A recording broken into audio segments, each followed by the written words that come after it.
akan menyanyikan lagu Sepohon Kayu dengan diiringi ala muzik yang dicipta oleh kami sendiri. Saya Nur Afkan binti Karim dengan ala muzik saya, drum. Dengan ini, kami akan menyampaikan persembahan kami lagu Sepohon Kayu. Dipersilakan, dipertentukan.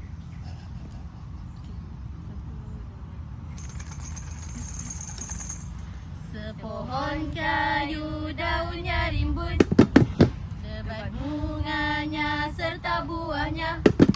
Walaupun hidup 1000 tahun, kalau tak sembahyang apa gunanya? Walaupun hidup 1000 tahun, kalau tak sembahyang apa gunanya? Sembahyang 5 waktu, siang dan malam sudahlah tentu.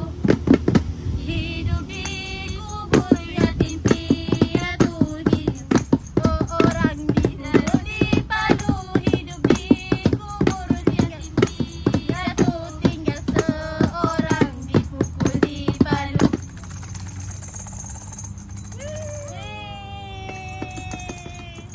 Wah, menariknya belajar sambil menyanyi menggunakan alat muzik. Jom, kita dengar pula macam mana alat muzik ini berbunyi, drum ini berbunyi apabila dimainkan solo.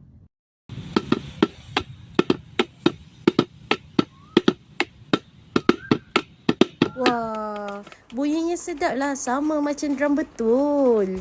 Tapi drum ni murah je sebab guna barang kita semula. Jadi tak akan membebankan pun. Tapi jangan pandang sebelah mata. Walaupun gunakan barang kita semula, drum ni sangat cantik. Tengoklah. Hasilnya. Cantik kan?